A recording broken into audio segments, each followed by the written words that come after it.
comienzo. Voy a compartir pantalla.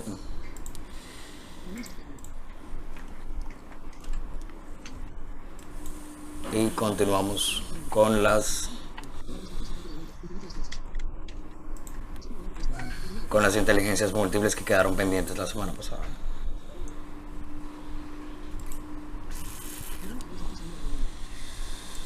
Bueno, habíamos hablado hasta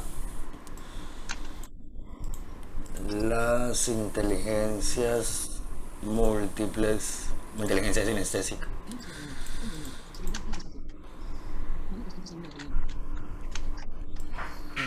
Hablamos acá, listo, mostramos a Frida Kahlo.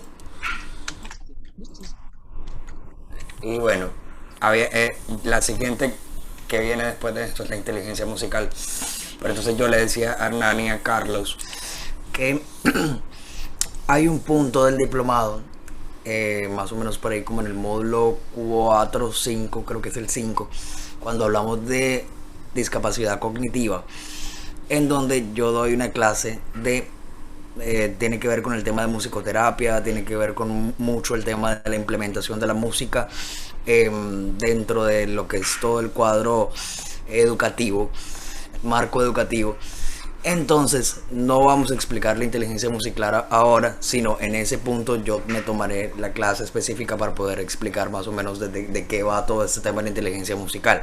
Porque como les decía yo la vez pasada, la inteligencia musical es un tema que abarca en mi experiencia y en lo que he podido presenciar y podido trabajar. La inteligencia musical prácticamente las converge a todas y es una inteligencia que pues me gustaría poder irla un poquito más a fondo que simplemente explicarla. Entonces vamos adelante y llegamos a la inteligencia interpersonal, y aquí le doy la palabra a Carlitos para que nos explique cómo es este tema de la inteligencia interpersonal. ¿Me escuchan? Sí, Perfecto, señor, te Carlos. escuchamos bien. Ok, muchas gracias. Bueno, específicamente la inteligencia interpersonal es la que hace alusión a cómo nosotros podemos interrelacionarnos con los demás.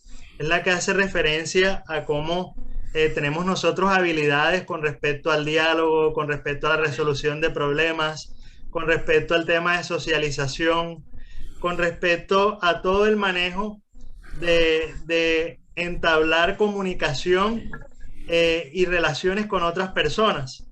Entonces, visto desde el punto de vista educativo, ¿cómo podemos llevar esta inteligencia al aula? ¿De qué manera se puede llevar al aula?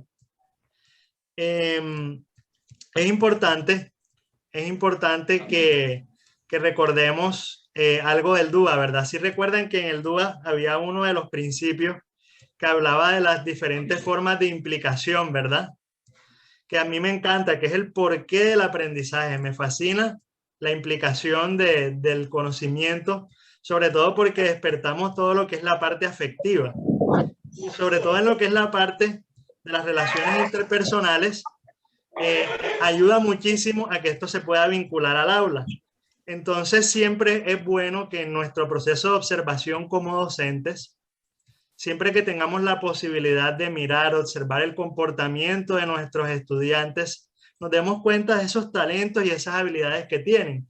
Y de seguro vamos a notar que muchos de esos estudiantes que tenemos en el aula tienen algunos tienen unas capacidades muy buenas en el tema de relacionarse con los demás, tienen empatía, tienen la posibilidad de socializar de muy buena manera, generan consensos entre sus compañeros, y eso lo podemos aprovechar a favor de la clase, a favor de lo que estamos llevando a cabo, por ejemplo, si estamos implementando un diseño universal para el aprendizaje. Entonces, cuando nosotros descubrimos a estos líderes y a estas personas que son muy buenas en ese tema de interrelación, podemos vincularlo a nuestra clase, sobre todo, por ejemplo, cuando generamos monitores de clase, cuando convocamos a estos estudiantes a que generemos esa empatía, por ejemplo, cuando queremos hablar o cuando queremos realizar una clase donde hay un estudiante con discapacidad, por ejemplo, y necesitamos que haya esa empatía en el aula con respecto a ese estudiante, podemos llevar a cabo esto teniendo en cuenta esos líderes que manejan muy bien las relaciones dentro del curso. Entonces, esto era un aspecto que les quería nombrar, un aspecto muy pequeño. Ahora le dejo la palabra a mi compañero Hernán Villegas. Bueno, hay una cosa que a mí me llama siempre la atención en este aspecto y es que cuando siempre he manifestado, sin generalizarlo, por supuesto, que para quienes tenemos algún tipo de discapacidad, el tener buenas relaciones interpersonales es fundamental en nuestra interacción social, es decir, en nuestra vida en general. Y yo voy un poco como a lo que siempre he manifestado. Para mí es una necesidad y suena un poco utilitarista, más no lo es, sino que es una cuestión de realmente poder uno, así como bien plantea Carlos, generar que haya personas que tengan una muy buena relación y que apoyen ciertos procesos. También es importante que nosotros, quienes tenemos o quienes somos personas con alguna discapacidad, tengamos una empatía hacia el otro, porque eso también va a permitir que primero yo sea receptivo, segundo, pueda tener manera de entender cuándo el otro puede o no también apoyarme o no, si es que yo lo necesito, cuándo puedo yo tener también la forma de entender en qué contexto me encuentro para saber qué puedo yo obtener o qué puedo yo, digamos, recibir del espacio en el que me encuentro, sobre todo en lo que tiene que ver con las relaciones de las personas. Y lo voy a poner en ejemplos muy claros.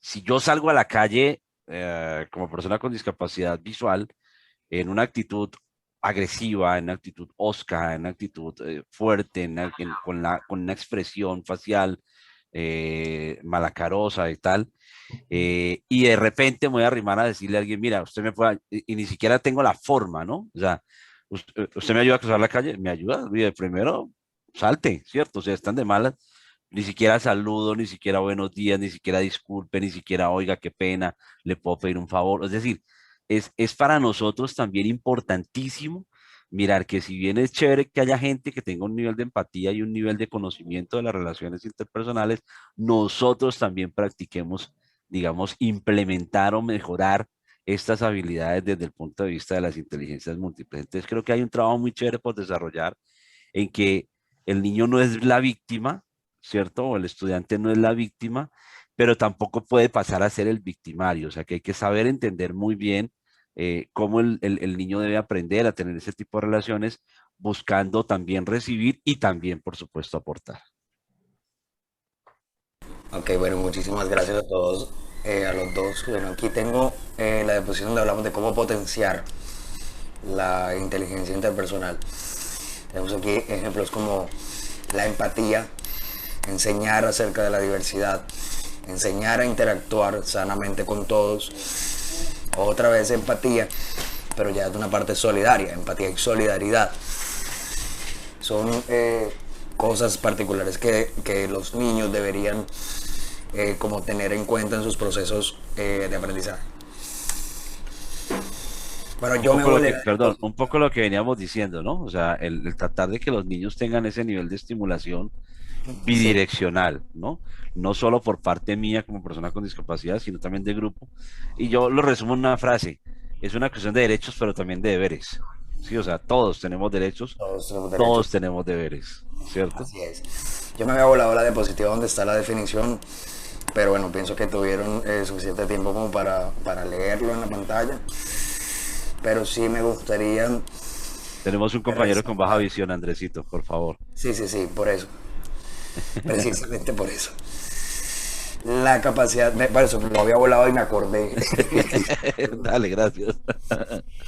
Listo. Inteligencia interpersonal. La capacidad de percibir y establecer distinciones en los estados de ánimo, las intenciones, las motivaciones y los sentimientos de otras personas.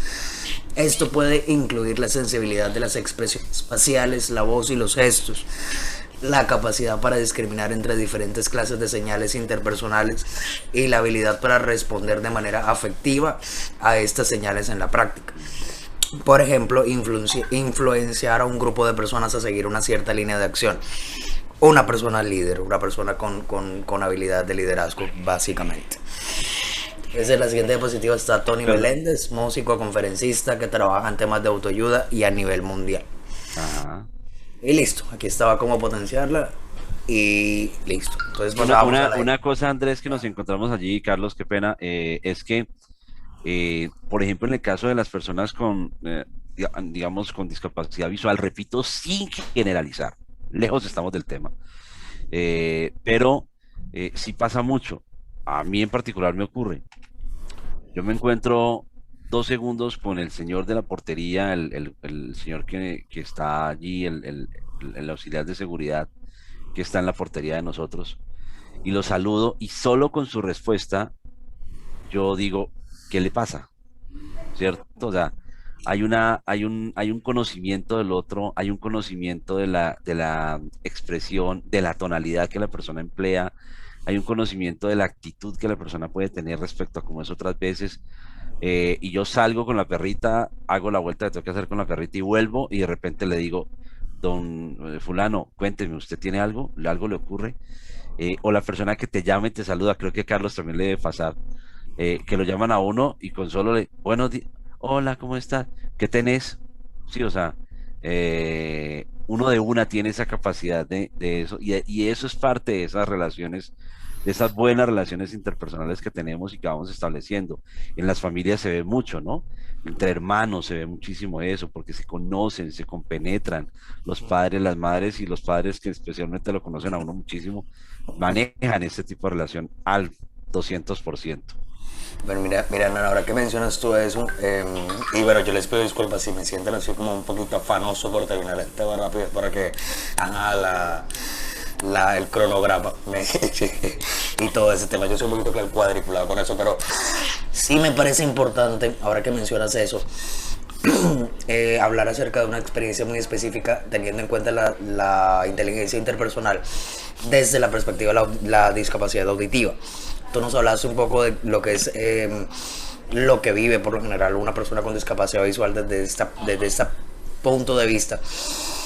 Y bueno, una persona con discapacidad auditiva de una u otra forma tiene como un obstáculo muy, muy impresionante, y es bastante evidente a la hora de comunicarse y de relacionarse con las personas por su barrera de comunicación. Entonces, por dar un ejemplo, yo recuerdo que yo siempre he sido una persona muy, muy sociable, una persona que tiene muchas, o sea, que se relaciona mucho, que le arma conversación hasta un florero, como dicen por ahí. Y de una u otra forma, cuando yo perdí mi audición, yo no me sentía como bloqueado, o sea, como no puedo, no debo, no me siento aislado completamente. Yo sentí que ese momento de mi vida me truncó mucho lo que era mi manera de relacionarme con la gente, y me obligó a cambiar también la perspectiva de cómo lo hacía. Ya obviamente pues más adelante viene el implante, yo ojalá tenga pues el tiempo de poder contarles un poco mi historia, pero entonces sí, más adelante llega el implante coclear. Pero aún así era necesario como replantear la forma en que yo me estaba relacionando con la gente. Entonces, cuando yo veo un niño con discapacidad auditiva, sí o sí tengo que ponerme en pro de ejercitar su inteligencia interpersonal, porque ese niño está teniendo de una u otra forma falencias y obstáculos sociales para relacionarse con los demás por su discapacidad. Ese era el aporte que quería dar de respecto a esta inteligencia. Vale, mira, otra óptica, gracias Andresito. Ok, listo. Entonces vamos a la intrapersonal, inteligencia intrapersonal. Carlitos, tú haces la entrada. Estas partes te las dejo a ti, que tú eres psicólogo. Ok, gracias, Andresito.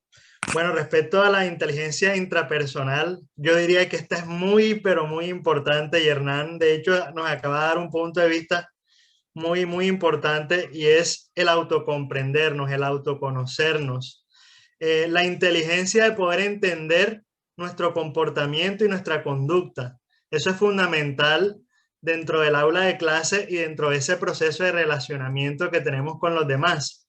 Si nosotros hacemos el ejercicio de autocomprendernos, de saber cómo somos, de cuáles son nuestras características, de cómo actuamos bajo ciertas situaciones, eso nos va a ayudar a ser más asertivos y más empáticos a la hora de entablar comunicación con otra persona.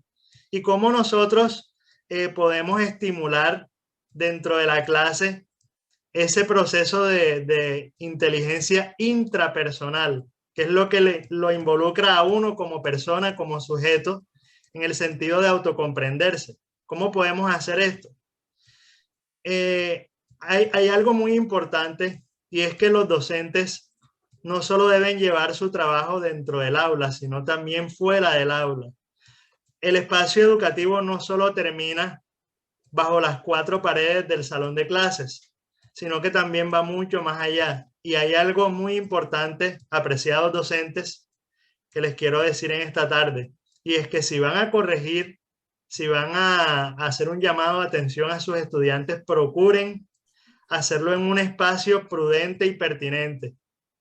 ¿En qué sentido? Por ejemplo, si hay algo muy puntual, sobre todo que necesitan decirle a la persona, que necesitan comunicarle a la persona, es muy importante generar un espacio de reflexión, pero donde uno tenga la posibilidad de dialogar con ese estudiante en un espacio adecuado, utilizando las palabras, los recursos necesarios para que el estudiante pueda interiorizar esa información y generar con lo que le digamos, con los comentarios o con las reflexiones que se le hagan, generar en él esa reflexión intrapersonal que él tiene que tener de sí mismo como estudiante para potenciar esas capacidades de autoconocerse y que obviamente esto le ayude a él en el momento de interactuar en la clase, de entrar en esa dinámica que queremos proponer como docentes, ayudarlo a que se adapte mejor al aula de clases, ayudarlo a que reconozca sus fortalezas, pero también sus debilidades.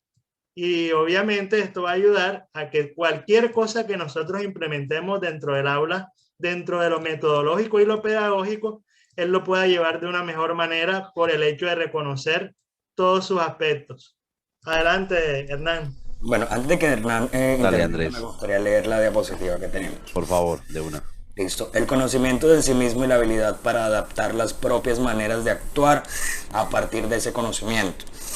Esta inteligencia incluye tener una imagen precisa de uno mismo, los propios poderes y limitaciones, tener conciencia de los estados de ánimo interiores, las intenciones, las motivaciones, los temperamentos y los deseos, y la capacidad para la autodisciplina, la autocomprensión y la autoestima.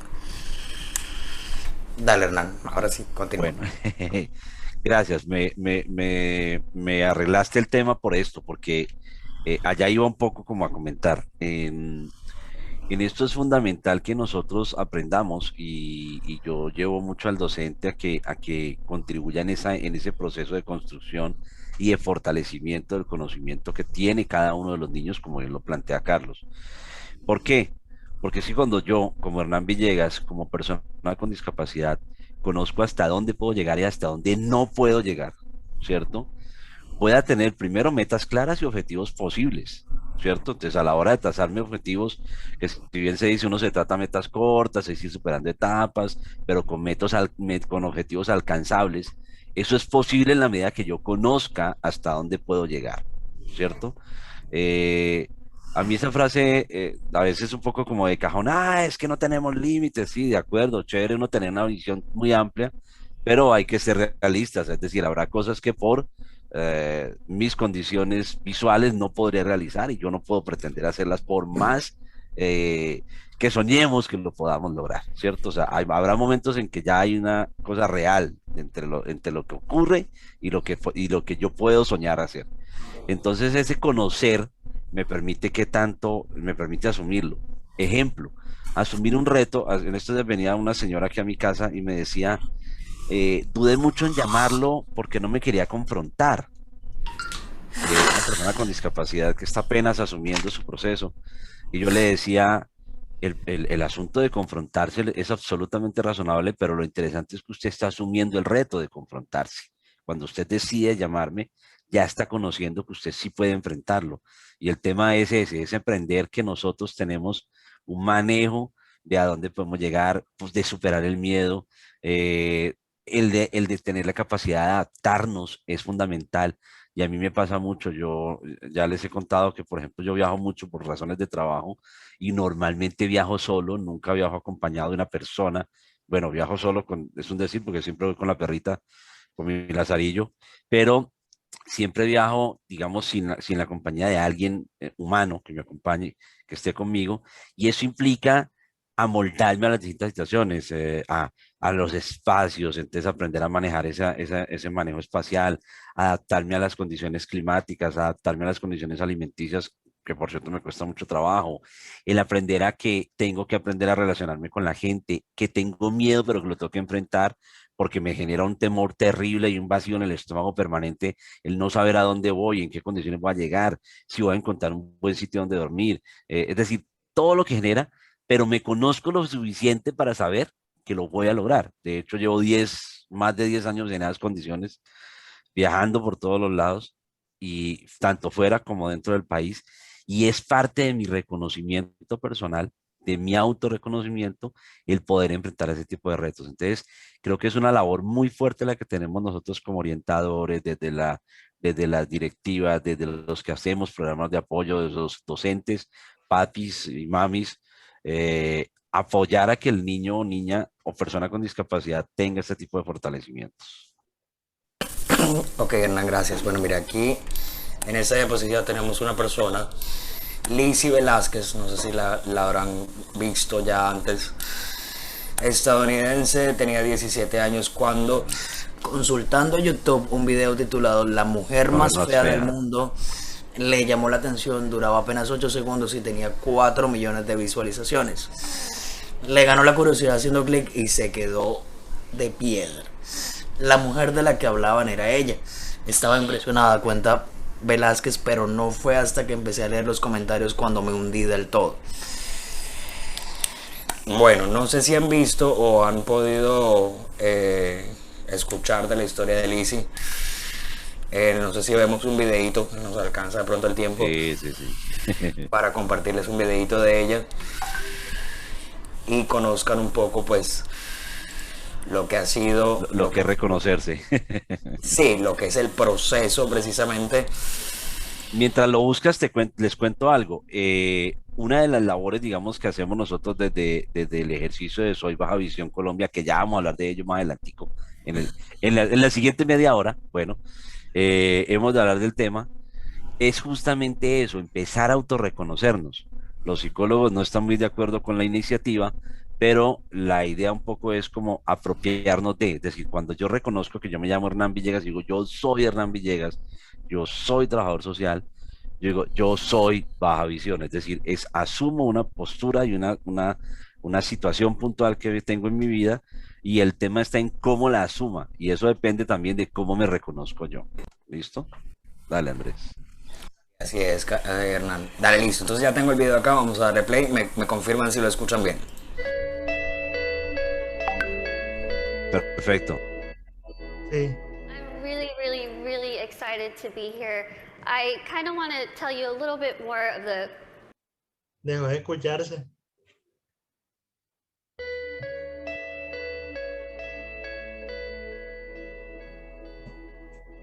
Estoy muy emocionada de estar aquí. Yo quería contarles un poco más de lo que no quiero decir lo básico, porque realmente no sabemos nada acerca de mi enfermedad. Nací con un síndrome muy raro, que solo 2 personas en el mundo, incluyéndome a mí, lo padecen. Básicamente lo que este síndrome produce es que no puedo subir de peso. Sí, suena tan bueno como lo escuchas. Wow. Puedo comer absolutamente todo lo que quiera cuando quiera. Y no voy a ganar peso. Voy a cumplir 25 en marzo y nunca he pesado más de 29 kilogramos en toda mi vida. Una vez en la universidad escondí. Bueno, no escondí, solo sabía que estaban ahí. Pero era una caja gigante de magdalenas, donas, papas fritas, confites. Y mi compañero de cuarto me dijo, ¿te puedo ir a las 12:30 buscando debajo de tu cama para conseguir comida? Pero entonces yo le dije, ¿sabes qué? Está bien, puedo hacer este tipo de cosas. Porque si son beneficios para esta enfermedad, son beneficios para no ser capaz de ganar peso, son beneficios de sufrir discapacidad visual, son beneficios de ser muy pequeña.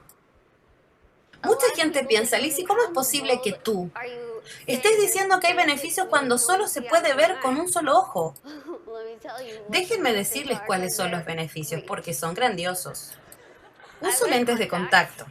Lentes de contacto. La mitad de lente de contacto. Cuando uso mis anteojos de lectura, la mitad de lo prescribido. Si alguien está molestando, siendo grosero, lo dejo de mi lado derecho.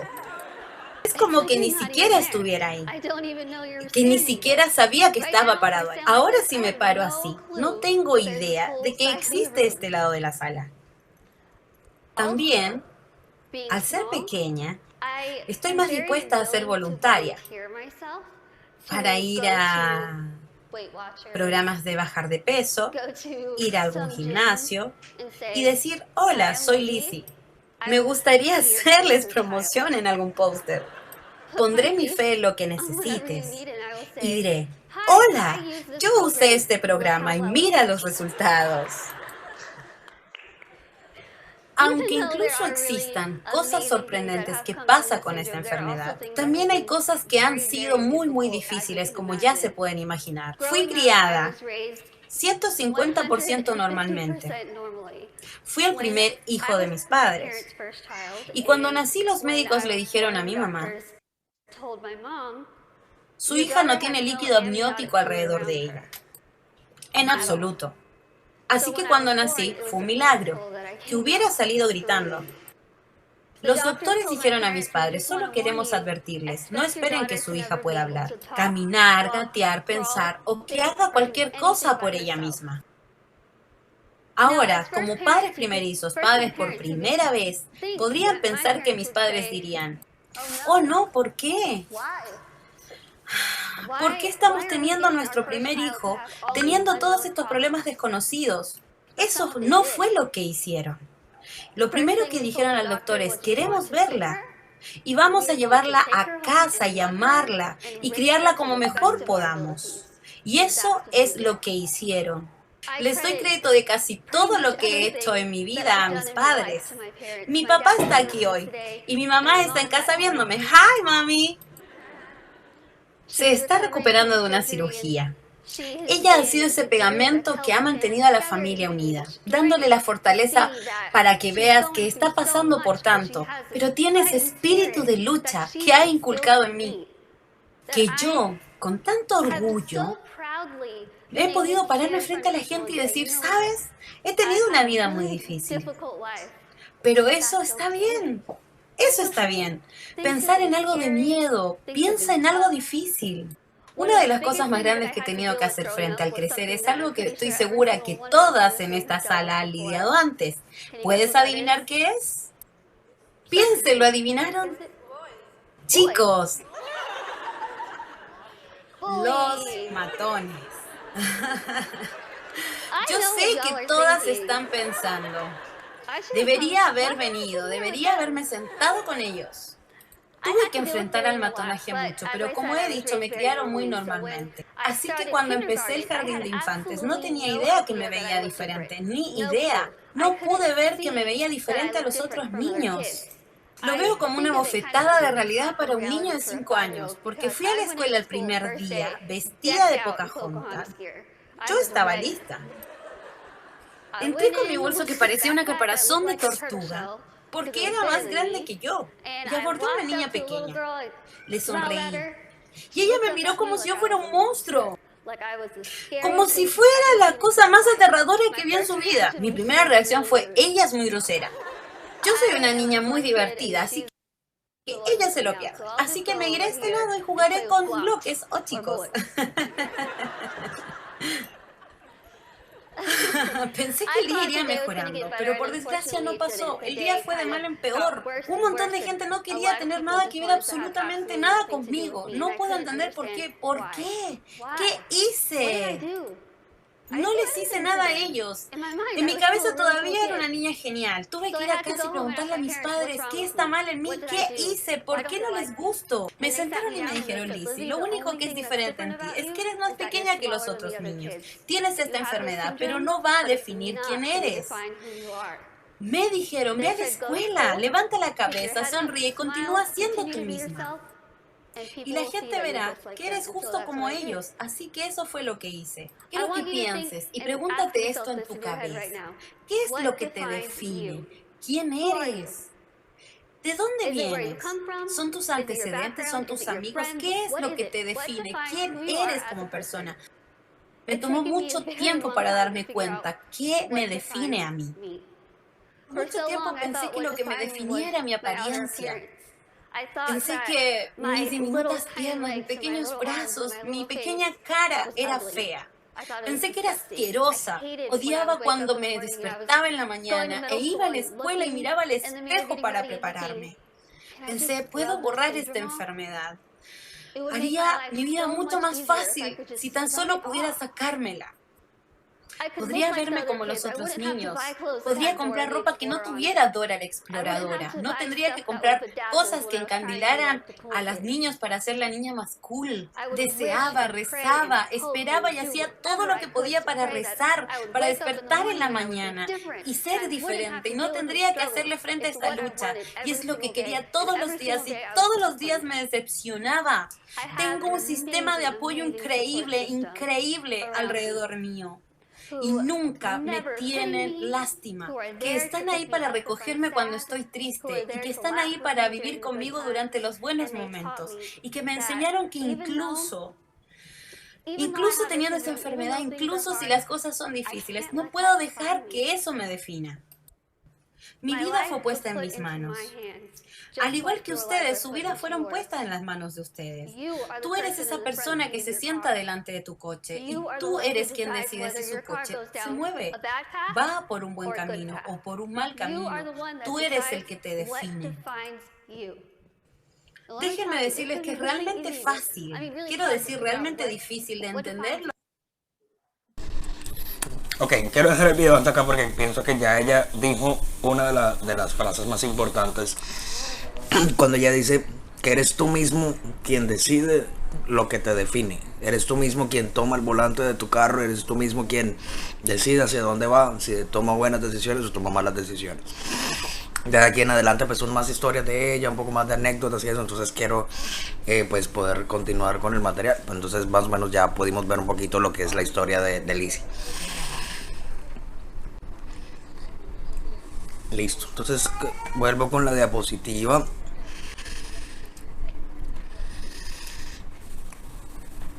Bueno, quiero de pronto darle la oportunidad a alguien que nos comente un poco qué le pareció, porque a mí todavía me parece impresionante. Es como cuando veíamos a Carlos José Ramón.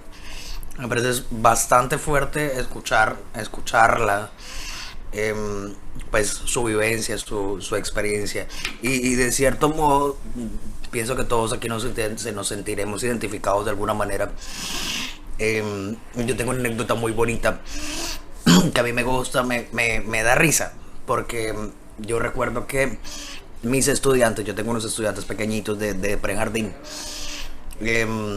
empezaron con el tema de que el profe de música era un cyborg, era un robot, un cyborg. Entonces, en una ¿cómo es que se llama? En una graduación estaban llegando los papás. Y uno me dijo, ¿usted es el profesor de música? Y yo, sí. No, yo quería conocerlo porque es que mi hijo me llegó un día con el tema de que el profesor de música era un cyborg. Y yo, no, yo tengo que ver esto, tengo que conocerlo. Le daba curiosidad. Entonces yo con la sonrisa en la cara, no, entonces le conté, bueno, tengo aquí pues esos aparatos en mi cabeza, la traqueostomía, la cosa. Entonces los niños pensaban que eso era todo robótico y yo también por darles como juego a la imaginación les dije eso, les dije que era como un robot. Y él se echó a reír conmigo y bueno, muchas personas también pues me tienden a ver así, ven los aparatos que tengo en la cabeza, ven la traqueostomía y dicen que mira, esa persona tiene ciertas cosas distintas. Pero lo que dice Lizzie es verdad, o sea, somos nosotros mismos quienes decimos, esto es tan mío, esto es tan personal, que hace parte de mí y no dejo realmente que otra persona lo use para agredirme.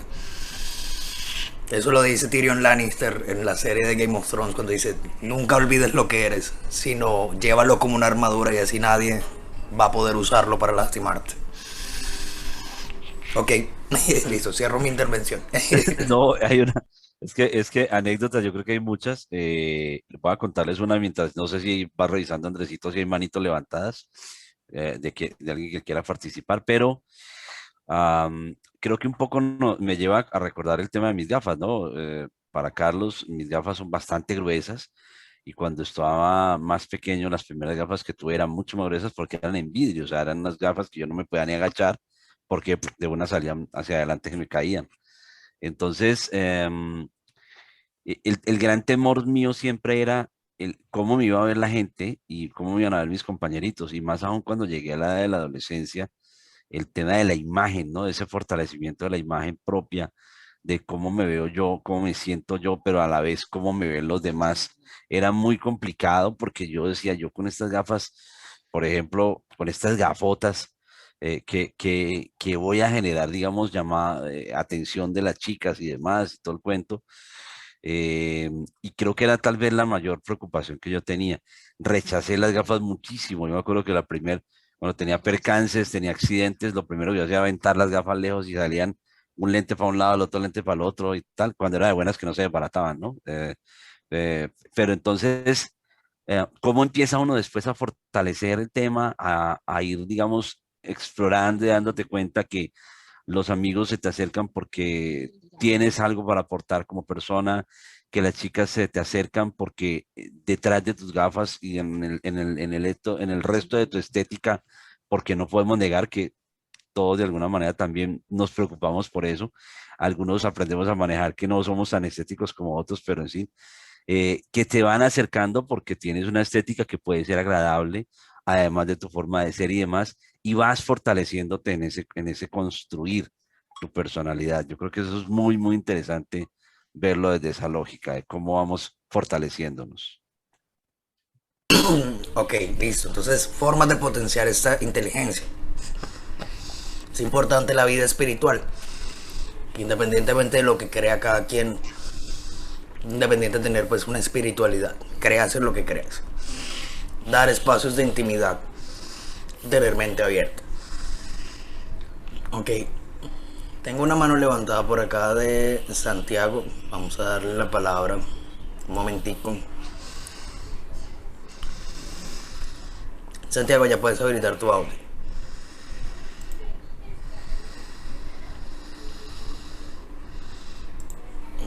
Ok, Santiago. Bueno, no nos comenta, no nos contesta Santiago, pero tiene la mano levantada. Bueno, no hay ningún problema. Ok, vamos adelante.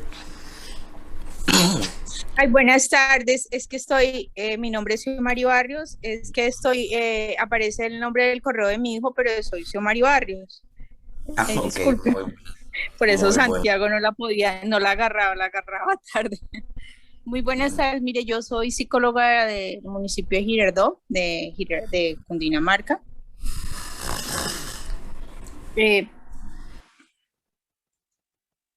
Aló. Ahí te escuchas. Sí, ahí te te escuchamos Te escuchamos perfecto, Sí, ¿me dale escuchan? adelante. Sí. Sí, súper, dale Mira, adelante. la verdad, yo sí he estado un poco confundida porque pues ha habido muchas limitaciones en cuanto al tema de la comunicación.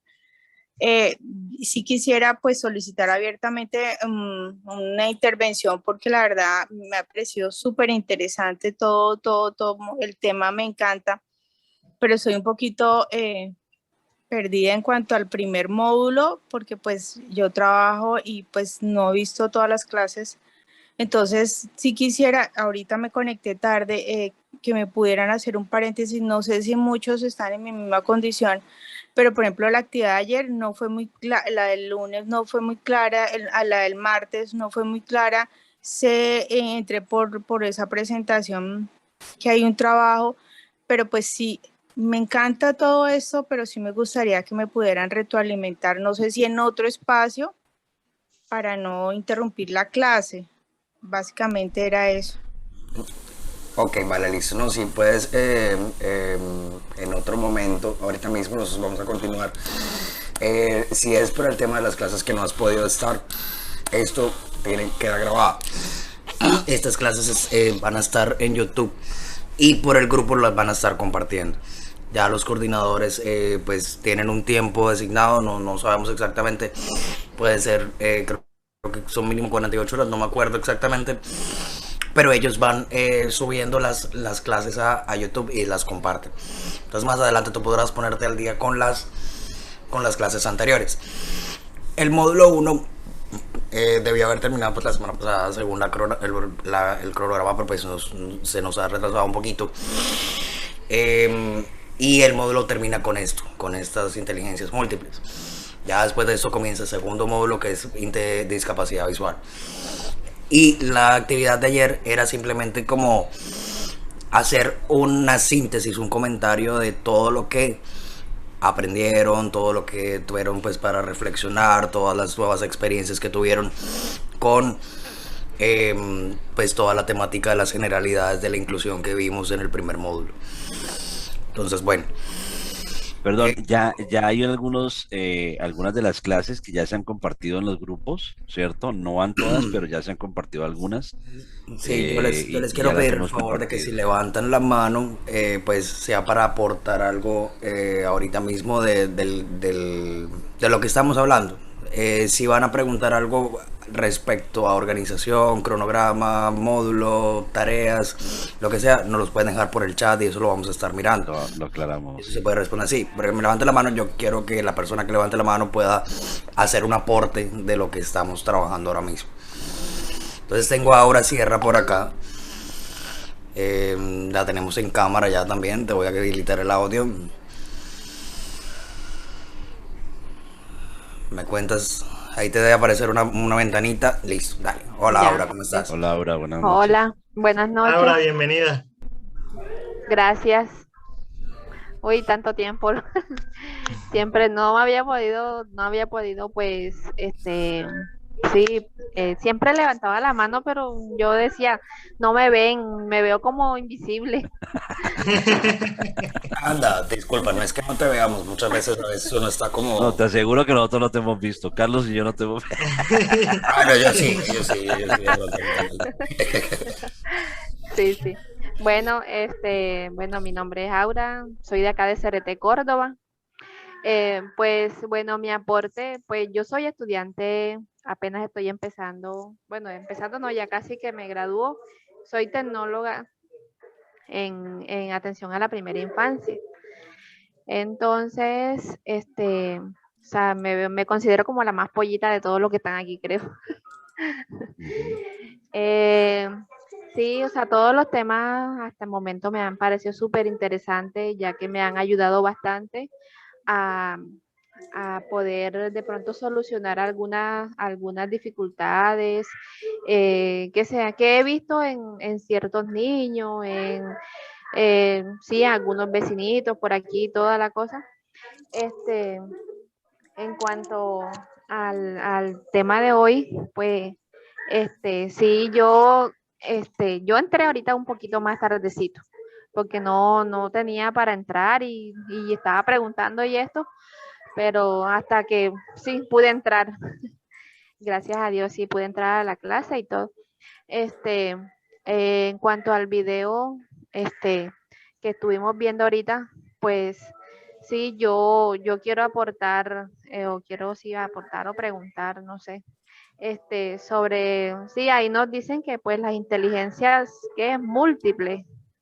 eh, entonces yo veo que sí, o sea, yo digo que todo esto es, o sea, en una dificultad como esta, yo digo que todo eso requiere pues de los padres, sí, como que la educación o no, ¿cómo se dice? Este, el enfoque o sí, que le dan los padres a este tipo de personas, pues, y le ayudan a desarrollar sus, ¿cómo se dice? Este, sus valores, ¿ya? Entonces yo digo que, o sea, yo he tenido muchos niños que, pues entre ellos tengo un niño que es el mayor, tiene 10 años. Entonces con el niño, el niño tiene una dificultad como la venían presentando antes, como venían antes, él tiene, o sea, él le detectaron que dislexia. Entonces, pero, o sea, él está en terapia, lo tengo en terapia del lenguaje, en terapia ocupacional, hay muchas cosas y, o sea, con todo esto que he aprendido a detectar en él, o sea, cosas que no sabía de pronto antes de estar haciendo el diplomado, ¿ya? Pero entonces, hay cosas que de pronto en él yo veo que sí tiene cosas que es inteligente, o sea, para unas cosas, lo que es matemática y cosas así, en el dibujo. Entonces, o sea, todo lo que hemos estado viendo, pues yo lo he, como puesto en práctica con él y pues con mis otras compañeras también de clase, aún hasta la profesora. Yo le he comentado y pues ellas me han felicitado por lo que, sí, por lo que estoy viendo el curso, el diplomado con ustedes y le comento quiénes son mis profesores, cómo son ellos, o sea, y todas. Y es algo o sea, que a mí, o sea, a mí como tal, me ha llamado mucho la atención, me ha gustado bastante y saber que a veces, aunque tengamos las dificultades, por lo menos como esta muchacha del video, sí, o sea, ver una persona pues que tiene una dificultad, que tiene una discapacidad, o sea, cómo tiene, sí, cómo tiene su, sus Proceso. capacidades. ¿Mm? ¿Cómo? Te decía, de pronto un poco su autoestima, diría yo. Eso es, sí, más bien. Ajá, más bien sí, su autoestima pues no la tiene por el suelo, porque de pronto otras personas de pronto con una dificultad más pequeña, o sea, ya se tienden sí, a morir, sentirse a morir o alguna cosa por esta dificultad, pero ella no, mira que yo veo que ella habla y mejor dicho, y está de lo más de contenta, Sí. Ok, bueno, Vale, Aura, muchísimas gracias, Aura. gracias por tu aporte. Y bueno, bueno, Gracias, Aura. y ahora sí sé que sí me tienen en cuenta. Ya Sí, ya valió la pena la levantada de la mano. Oiga. sí, ya me sentí. Vale, gracias. Aura, Bueno, muchísimas Gracias. gracias. bueno, Y bueno, muchachos, entonces ya son las 7. Vamos a terminar entonces con estos ítems. Ya eso es lo último de aquí, pues, este tema. Y son como unas pequeñas conclusiones. Entonces, como para hacer una síntesis, cada persona posee las 7 inteligencias. No es que unas personas poseen algunas o algunas personas poseen otras, o cada persona se encasilla en una sola. No, todas las personas tienen las 7 inteligencias.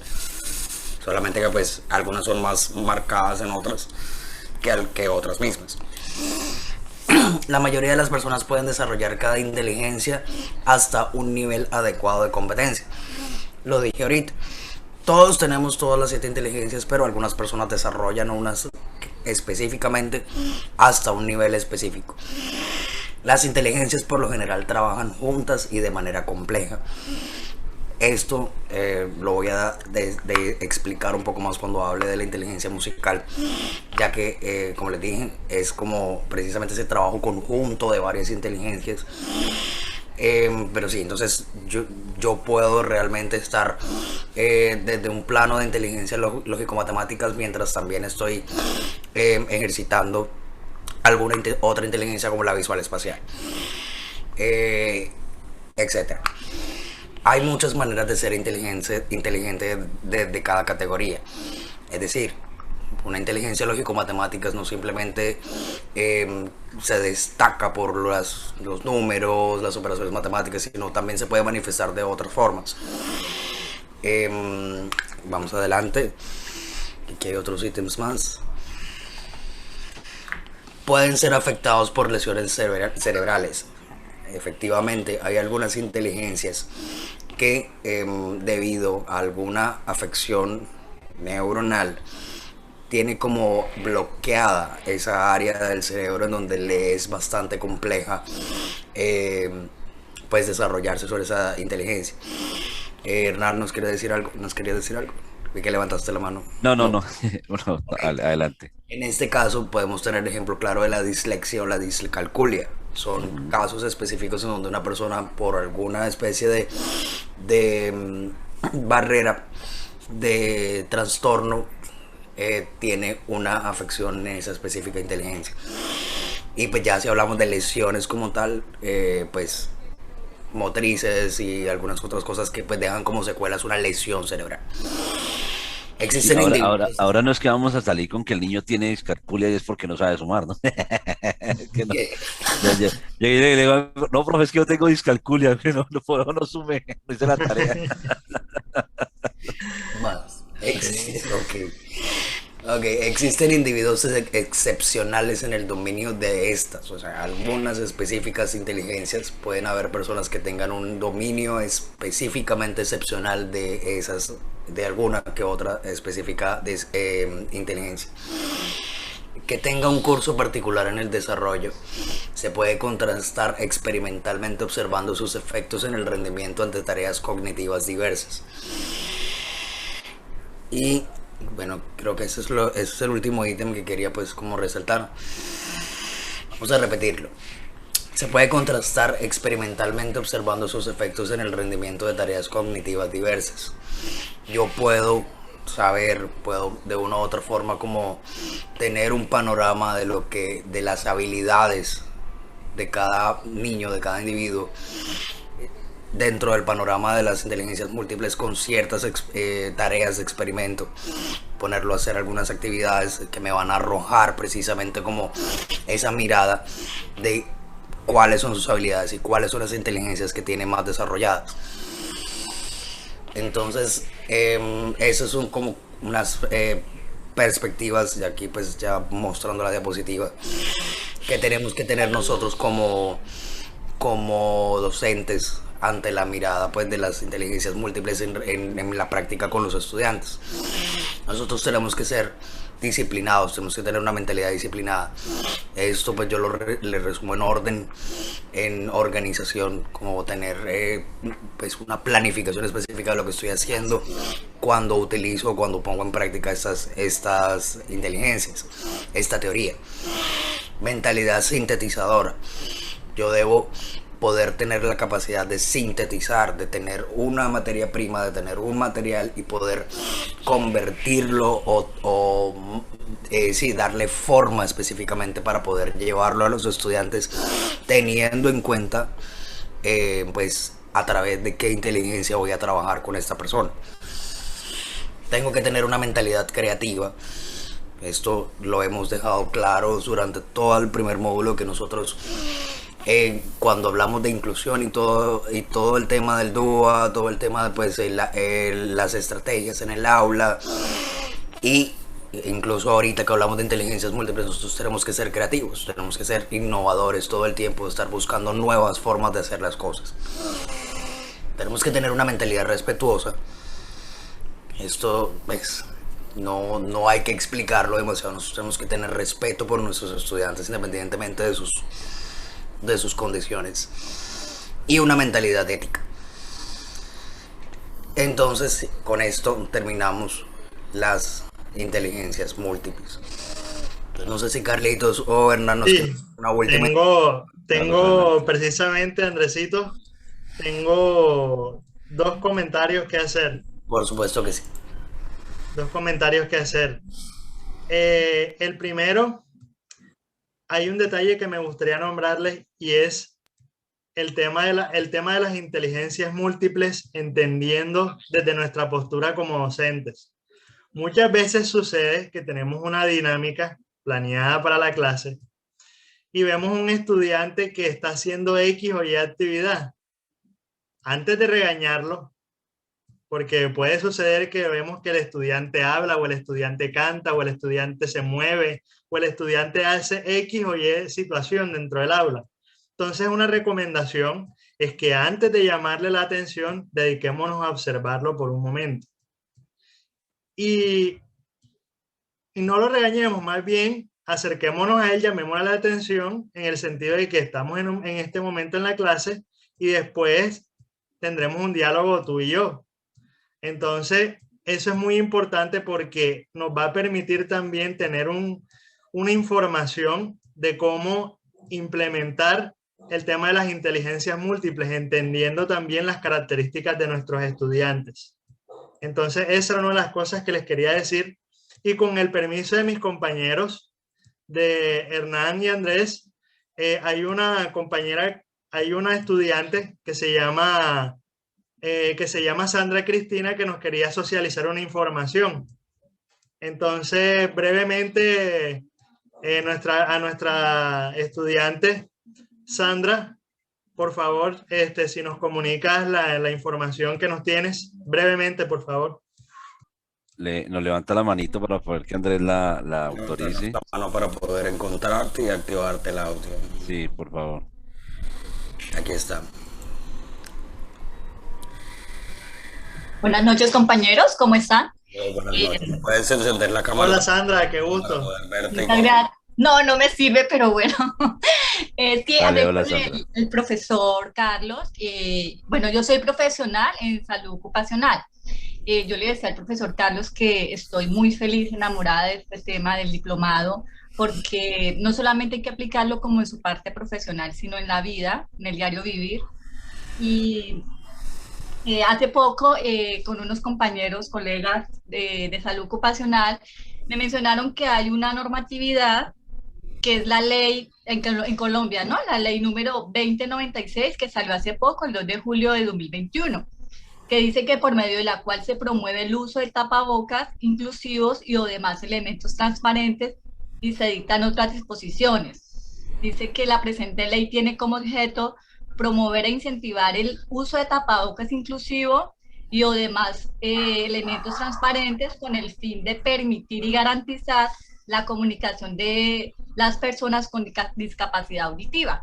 Entonces, yo le comentaba al profesor que quería como aportar eso a la clase, a mis compañeros, porque es importante también en cuenta la normatividad y no solamente conocerla, sino también aplicarla a nuestro diario vivir. Entonces era eso. Muchas gracias por este espacio. Gracias, Sandra. Gracias por comunicarnos esta valiosa información. Gracias, Sandra. Y mira, hay una preocupación muy fuerte cuando empezó justamente la pandemia, y esa ley está relacionada con que las personas con discapacidad auditiva, que tienen lectura labiofacial, se vieron en grandes barreras comunicacionales, mucho más grandes que las que planteaba Andrés hace un rato, Sí. porque se perdieron. O sea, llegó un punto donde ya se encontraban con la otra persona tenía el tapabocas y hasta ahí llegaba, totalmente rota la comunicación. Sí, sí. Entonces, por esa razón, de hecho, unas chicas, la vaina empezó con una idea de aquí de Cali, unos jóvenes de aquí de Cali empezaron a diseñar los primeros tapabocas transparentes, y algunos otros lugares pues empezaban a seguir, digamos, la línea, y por fortuna la cosa trascendió al punto de llegar a esta ley que se incorpora al marco normativo que tenemos en Colombia, pues para hablar de inclusión y de pleno goce de derechos de las personas con discapacidad. Entonces, muchísimas gracias por traerlo a colación, muy pertinente y muy en el contexto en el que nos encontramos. Por supuesto que sí. Bueno, entonces, muchas gracias a Sandra. Y bueno, muchachos, ya entonces dimos por terminado el módulo 1. Módulo 1 de generalidades de la inclusión. Y les doy el paso entonces a Carlos y a Hernán para que comiencen con el módulo 2, que serían las estrategias neuropsicopedagógicas para las personas con discapacidad visual. Me comentan si tienen algunas diapositivas que quieran que les ayude a compartir o algo. Yo tengo unas aquí abiertas, si quieres yo la voy presentando, más bien el apoyo es un poco con la lectura, Andrés, ¿vale? Por supuesto que sí, listo. Si tú las Listo, presentas, yo estoy aquí pendiente. dale, ya la voy a presentar entonces. Por supuesto que sí. Aquí van a poder resolver las dudas que quedaron en el tema de los bastones, el tema de la tiflotecnología, las herramientas tecnológicas, todo ese tema que quedó como en el aire en el módulo pasado, precisamente porque no era, o sea, no era el momento, sino lo estábamos viendo por encima, precisamente. Ya ahora aquí sí vamos a hablar específicamente de todo este tema de una manera muy específica.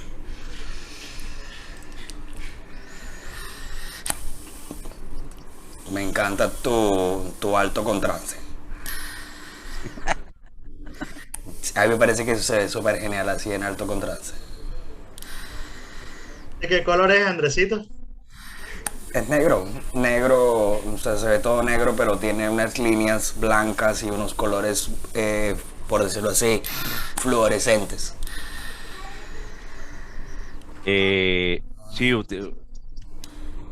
juego mucho con el tema de los contrastes porque eso me permite saber en qué ventana me encuentro. Ya vamos a ir entendiendo un poco el tema cuando nos metamos en el rollo, pero a mí me pasa eso, que yo no alcanzo a ver un poco. Ahorita la presentaste, pero ya se te volvió a salir. Ahí la estoy presentando, sí. Ahora sí, ya la estás Ahora presentando. sí. A mí me pasa que yo no alcanzo a ver las letras, pero sí sé en qué ventana me encuentro como tal, ¿cierto? Entonces, bueno. Ahora sí, bienvenidos a esta parte donde esperemos ver muy bien todo este tema. Todo este tema de discapacidad visual. Entonces, vamos a hacer, digamos, un pequeño recorrido por algunos elementos que tienen que ver con las personas con discapacidad visual, ciegas y con baja visión. Obviamente, pues no es, digamos, capricho el hecho de que Carlos y yo estemos en este apartado. Andresito nos decía, yo no tengo mucho que decir, pero, pero, pero creo que de verdad hay pues lógicamente por afinidad histórica, individual de cada uno de nosotros, por el ejercicio que hemos venido desarrollando de trabajo desde procesos de inclusión a personas con discapacidad visual, una total conexión con esta dinámica y ejercicio. ¿Listo? Entonces, bueno, vamos a darle paso a Carlos. Andresito, si quieres nos vas contando. Esta es la primera que dice estrategias pedagógicas para el... perdón, voy a leerla nuevamente. Ajá, ok.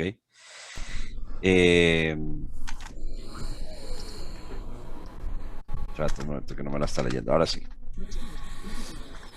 Ok, ahí le regresaste a la presentación 1, vamos a la 2 ahora sí. Listo, ahí era así, generalidades de discapacidad visual. Aparecen unas imágenes y bueno, son varias personas. La primera foto es una persona como tratando de cruzar una calle con un bastón. La segunda persona es una niña leyendo con unas gafas bastante grandes. Bastante gruesas, sí. Una lupa. La tercera foto son dos muchachas también con bastón, con unas gafas oscuras, relacionándose con otra muchacha. La cuarta foto es una graduación y es una persona también con discapacidad visual como graduándose. Y la quinta es una persona con discapacidad visual utilizando la computadora. Bueno, Carlitos. Ok, muchas gracias, Hernán. Muchas gracias, Andrés. Bueno, antes de empezar, me gustaría generar una pregunta y me gustaría que la respondieran en el chat. ¿Qué es discapacidad visual para ustedes? Me parece muy chévere y pertinente empezar con la pregunta, sobre todo para hacer un proceso de reflexión. ¿Qué es discapacidad visual? Y ya habiendo visto las fotos. Y ya viendo las fotos, claro que sí. ¿Qué es discapacidad visual? Sí, se pueden levantar la mano. No, por aquí hay una mano levantada de hace rato. Bueno, vamos a abrirle el micrófono. Sí, pero esa persona le levantó hace ya ratico. Y no dice su nombre, dice Cucón BTD. Pero bueno, aquí hay respuestas en el chat. Dale, a verle. Aquí hay respuestas en el chat. Ok, te organizo esto mejor. Listo, discapacidad visual, dice, es no poder contar con el funcionamiento de dicho sentido al 100%. Dice por acá, una persona, que empiezan a escribir, una persona que tiene desafíos en su vida diaria por tener poca o visión o nula visión. Okay. Una persona que no ve o tiene baja visión. Una persona que tiene un impedimento para ver. Dice por acá, otra persona dice, persona con déficit de visión. Dice por acá, dificultad visual es la limitación que tiene una persona en su visión. Dice otra persona por acá, discapacidad visual la tienen las personas que no pueden observar con sus ojos los objetos y las imágenes. Y así nos están escribiendo varios mensajes, más o menos desde la misma... Con la misma línea.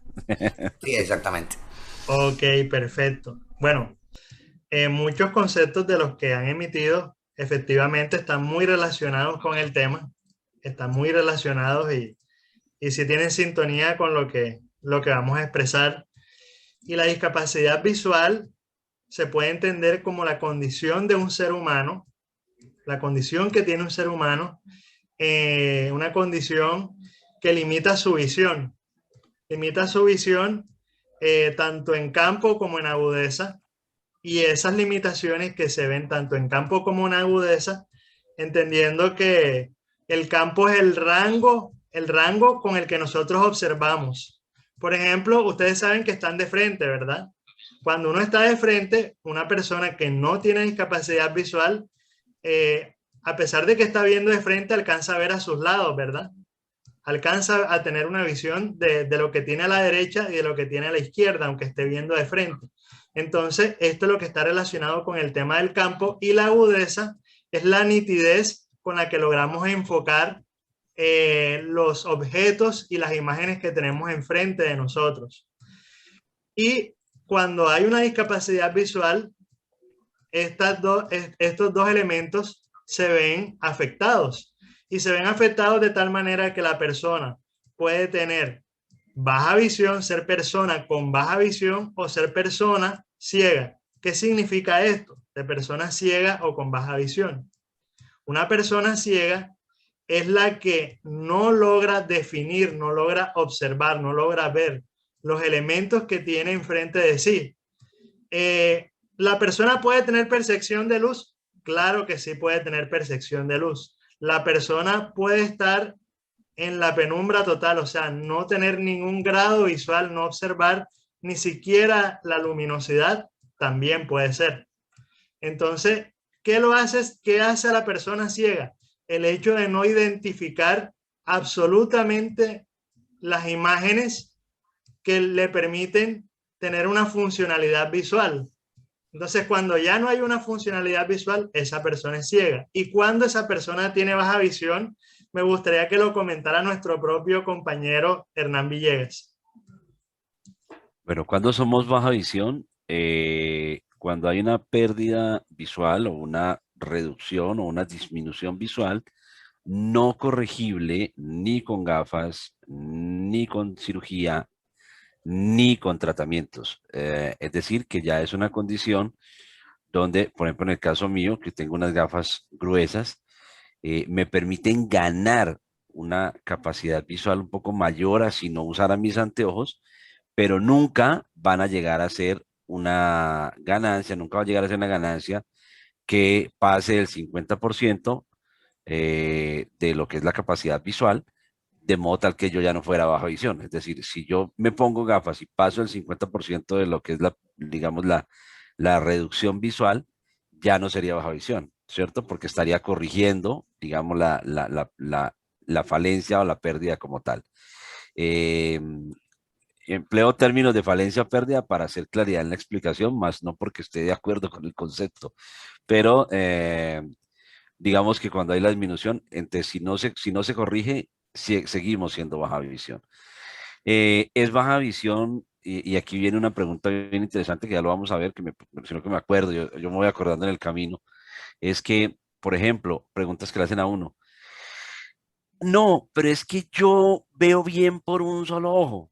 El otro yo no veo nada, pero por el otro ojo yo veo perfecto. Tengo mi visión súper bien. No es baja visión. Es tiene visión monocular, que es otra cosa muy distinta, pero no es baja visión.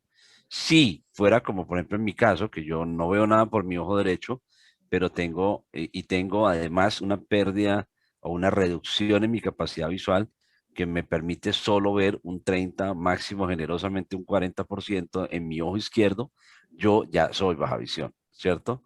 Pero si la persona ve muy bien por un solo ojo y por el otro no ve nada, no lo es, porque hay personas y hay casos puntuales de gente que hasta con ese solo ojito conducen moto, conducen carro, leen bien, bueno, todo bien. Listo. Bueno, ahí hay otro comentario que me gustaría hacer con respecto a la discapacidad visual y es por qué se origina o cómo se origina. Esto es muy importante que lo tengamos en cuenta, sobre todo para conocer las causas. Tenemos la primera causa, que es la prenatal. ¿Qué significa esto de las causas prenatales con respecto al tema de la discapacidad visual? Sabemos que hay razones, hay circunstancias en que de pronto a nivel genético se produce la discapacidad visual, también a nivel congénito. También se ve el tema que por X o Y motivo la madre en el momento de la gestación adquirió una enfermedad y por causas de la enfermedad la persona se terminó afectando el desarrollo como tal de su visión. También por abuso de alcohol, por abuso de sustancias en el momento del embarazo de la madre. Todo esto puede conllevar a que una persona desarrolle una discapacidad visual. Otra de las causas es la perinatal.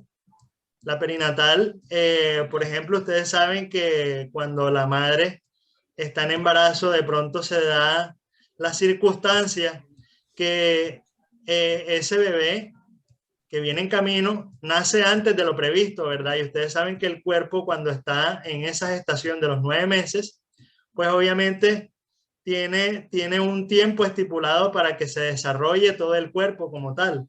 Y a veces resulta que ese bebé nace a los 5 o 6 meses y obviamente su visión no está desarrollada.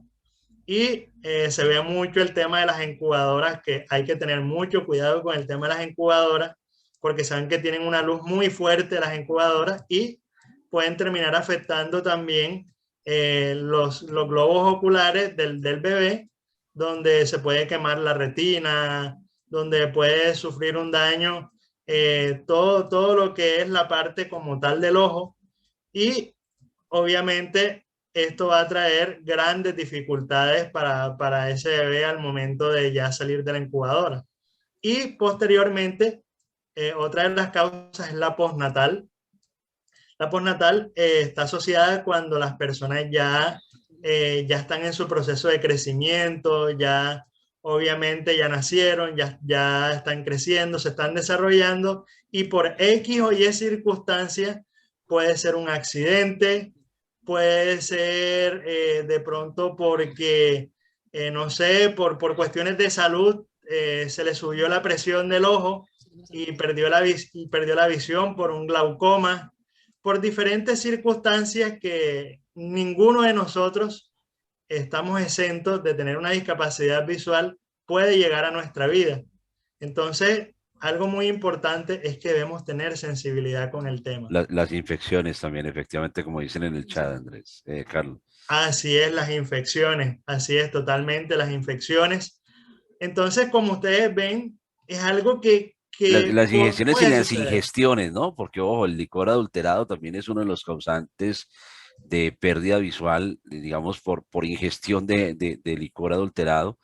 Y es, hace un paréntesis, Andrés y Carlos, y bueno, a todos.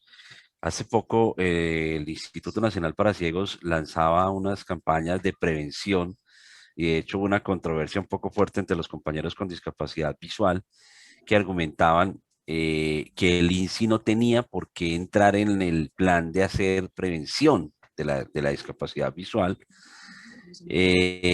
porque su, digamos, labor era pedagógica. Y yo les decía que yo no estaba de acuerdo con eso, porque el hecho de que yo no vea no quiere decir que yo no pueda contribuir a que otros no no viva el no ver, ¿cierto? O sea, si yo puedo evitar que alguien pierda la visión o sea baja visión por algo que está en sus manos controlar, chévere hay que hacerlo, ¿no? Entonces, y una de las campañas en las que estaba Lindsay muy involucrada era justamente en el tema del licor adulterado. Cierro el paréntesis. Muchas gracias, Hernán, por tu gran aporte. Y entonces esas eran las causas por las cuales se puede desarrollar la discapacidad visual. Y la recomendación es cuidémonos todo el tiempo. Sabemos que hay situaciones, por ejemplo, muy relacionadas con el uso del celular. Tengamos muy en cuenta que a veces utilizamos nuestros equipos electrónicos con la luz apagada, nuestro celular, utilizamos nuestro computador con la luz apagada, vemos la televisión porque las películas se ven más chéveres de esa manera. Entonces, eso puede afectar la visión de manera considerable. Entonces, también sentarnos a una distancia considerable de los monitores. A veces nos acercamos mucho y esto también puede dañar la visión. Entonces, cuiden este órgano y tan preciado como lo son los ojos. Cuiden la visión como un tesoro importante, porque el ver es un privilegio maravilloso. Por ejemplo, mi compañero Hernán y yo no tenemos el placer de ver siempre, bueno, yo no veo nada y mi compañero Hernán ahí con su poquita visión que tiene, algo aprecia la belleza femenina, pero yo sí, nada. Entonces, sí cuidemos la visión. Por ejemplo, ustedes las chicas que de pronto ven a un chico apuesto y verlo también para ustedes es muy chévere. Entonces, cuiden su visión para que puedan seguir disfrutando estas bondades de la vida. Adelante, Hernán. Vamos con la siguiente diapositiva. Terminología correcta. ¿Listo? Entonces, creo que aquí hay un tema bien interesante a tratar, y es el tema de cómo nos referimos a las personas con alguna discapacidad. Creo que me pasé. No, estoy bien. Ok. ¿Cómo nos referimos a las personas con discapacidad visual? A veces con calificativos un poco fuertes, agresivos, como también a veces tememos emplear, digamos, formas de referirnos a las personas con discapacidad visual, y nos preocupa a veces hacerlo, ¿no? Entonces, es muy raro, es muy chistoso porque a ratos empezamos con personas así, bueno, es que él no, es que como que ve, bueno, no ve muy bien, pero entonces, no, o sea, y empezamos a buscar la manera de adornar la cosa, ¿cierto? Y nos da un temor terrible decirlo como es, ¿no? Entonces, empleamos palabras como, digamos, cieguito, el enfermo, o es que es enfermo, o es que, digamos, como les digo, sí, él no ve bien. En estos días nos dijeron, no, es que él es enfermo visual, ¿cierto? Decían alguien por ahí. Vale, efectivamente, parte de la inclusión es apoyar la prevención de las discapacidades en general, comentan en el chat, Carlos. Gracias. Entonces creo que este tipo de cosas nos lleva un poco a reflexionar, a reflexionar en torno a que no nos debe dar miedo referirnos a los temas como son. Listo. Segatón, no, gafufo, me dijeron estos días. En estos días estaba yo parado, el año pasado, me acuerdo, estaba yo parado en la esquina de la casa con la perrita como a las 7 de la mañana, y pasó un señor en una moto muy cerca de la acera, y el tipo pasó despacio, y cuando pasa me dice, gafufo, así, y ¿y este quién es, desgraciado? Desde que estaba chiquitico, en el colegio yo no escuchaba ese término,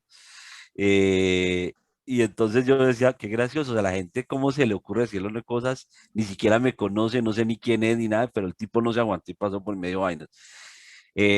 Pero se dan muchas cosas, ¿no? Entonces, definitivamente hay formas ideales de hacerlo, y una es, hay controversias, hay gente que discute, por ejemplo, la palabra invidente, ¿no, Carlos? Hay una controversia muy fuerte con decir invidente, porque decir que es ser invidente, entonces lo comparan con el tema de de la, Clarividente. de la clarividencia o la clarinvidencia. De hecho, no sé si han visto por ahí en mi perfil Facebook. de Facebook y en todo este tema, yo tengo un personaje creado que se llama el clarinvidente, que es justamente una tiradera a esa lógica y lógica del invidente, ¿cierto? Entonces porque era para hacer un personaje de radio, y entonces lo que hacíamos eran notas muy claras desde la perspectiva del clarinvidente sin ser vidente, ¿no? Bueno, entonces, sin ver más allá de lo Sin que hay ser que ver, pitonizo. sin ser pitonizo, listo.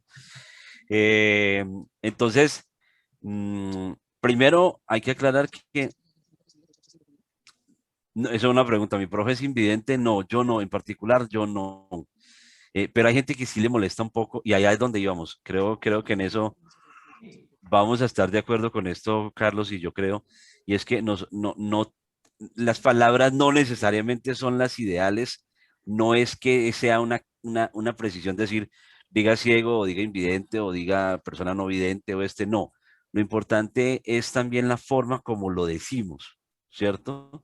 Así es. Eh, Creo que, por ejemplo, decir, hay gente que le gusta, no, yo soy ciego y punto, diga ciego y se acabó el asunto, no, no se complique. En el caso de los baja visión, no, él es baja visión y se acabó el asunto, no hay más. Pero hay una cosa con la perspectiva de derechos, siempre con respeto, efectivamente, como dice Marta en el chat. Pero hay una forma ideal de decirlo, Carlitos, desde la Así perspectiva es. de derechos. Así es, desde la perspectiva de derechos, tenemos a la Convención de Derechos de las Personas con Discapacidad de 2006 y la manera correcta es persona, porque primero recordemos que somos sujetos de derecho, somos sujetos de acción social, somos participantes activos y por eso somos personas, ¿verdad? Porque interactuamos con otros en equidad de condiciones y en igualdad de condiciones también. Y lo otro que sigue es la característica, en este caso que es discapacidad visual, es la característica de la persona. Y lo otro que le sigue a la discapacidad visual es persona ciega o persona con baja visión, que ya obviamente les emitimos el concepto de qué significaba cada una de ellas. Pero siempre, como decimos, resaltar el hecho de que es persona con, ¿listo? Es persona con discapacidad visual o persona ciega o persona baja visión. Entonces, persona con discapacidad visual si queremos hablar en general, ¿cierto?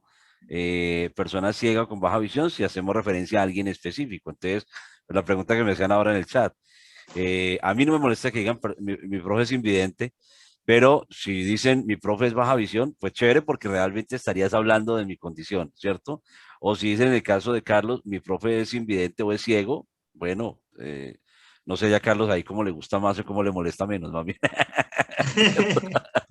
No, la verdad es que, bueno, en mi caso particular, les menciono una anécdota y es que hay algo que me ha ayudado a mí como persona con discapacidad visual y es autorreconocerme y lo otro es autoburlarme de mí mismo. Eso para mí ha sido muy chévere porque hoy en día, pues uno obviamente escucha comentarios todavía alrededor y sobre todo que hay algo muy particular, que la gente cree que tú no los estás escuchando por el hecho de que no los estás viendo. Pero uno pues obviamente desarrolla un poco la audición. Entonces, o no es tanto que desarrolle más la audición, sino que se concentra más en escuchar. Entonces, las personas, pero es que tal cosa él, pero es que tal cosa, pero mira, él es esto, pero mira, él es lo otro. Entonces también se van a referir a ti y resulta que no se refieren a ti, sino le preguntan a la otra persona lo que deben preguntarte a ti. Entonces, es muy curioso y esto es chévere porque ¿en qué me ha ayudado a mí el hecho de autoburlarme de mí mismo y autorreconocerme como persona con discapacidad visual? Que primero dejo que la persona pues diga de manera pues poco asertiva lo que está diciendo sobre la persona por desconocimiento, ¿verdad? Porque todo es el desconocimiento. Entonces, cuando desconocemos, y no sabemos de pronto algo, no es que tengamos de pronto maldad, algunas personas sí, otras no, mencionan de pronto X o Y circunstancia que no es la más adecuada. Entonces, ¿qué es importante de pronto en el caso de Hernán y de mi persona? ¿En qué nos ha ayudado esto? Que de pronto ya generamos un proceso pedagógico, un proceso educativo con la persona, dejamos que se exprese y después le compartimos el conocimiento para que esta persona posteriormente lo replique y pueda obviamente ayudar a que la imagen social de las personas con discapacidad sea la adecuada y vaya mejorando la situación. Bueno, seguimos con la siguiente. Bueno, aquí estamos hablando ya de la persona ciega como tal, o sea, lo que estábamos, dale, Andresito. No sé si hay alguna cosa distinta que habíamos dicho. No. La definición de persona ciega como tal, listo. Y acá tenemos ya también un poco como lo que es la baja visión, que era como lo que veníamos explicando. Ahí que ya vamos a pasar a una donde hay un paralelo entre las dos, digamos, situaciones que se nos presentan, pero más que revisar el tema del paralelo es un poco como entender las dos dinámicas, a ver, y lo que pasa en la interacción real con la gente.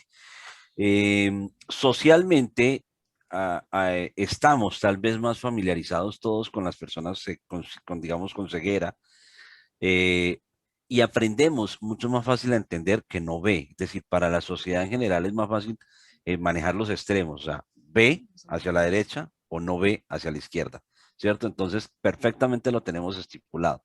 Pero ¿qué pasa con los baja visión? Que nos movemos en un punto intermedio y a veces vemos un poco bien y a veces no vemos nada bien, ¿cierto? Entonces, nos movemos para los dos lados según el día, según el clima, según si trasnochamos, según si de pronto algún medicamento que tomamos, bueno, tantas condiciones que se nos dan. Entonces, digamos, es un poco entender que son situaciones muy distintas en las que hay que prestar muchísima atención porque el trato definitivamente no es igual y la forma de trabajar con la persona no es igual, sobre todo cuando hablamos desde el modelo de inclusión a nivel educativo, ¿cierto? Es decir, no es lo mismo. Bueno, la pregunta que nos hacen allí, ¿genera más frustración el ser baja visión? Yo creería que todo tiene su pro y su contra, digo yo, si lo queremos mirar, pero ya lo vamos a ver por qué.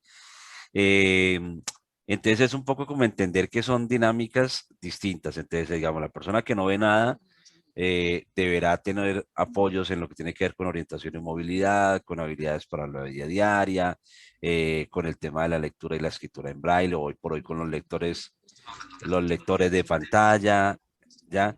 Y con la persona con baja visión tendremos que trabajar entonces elementos que permitan que la persona aprenda a explotar y a sacar el mayor provecho de ese recurso visual que tiene. Entonces son como diferencias muy grandes que se pueden presentar digamos, desde la realidad, desde la interacción, más allá de mirar los elementos, pues, técnicos que nos llevan a pensar en cuál es la discapacidad visual, digamos, la ceguera o la baja visión. Carlitos.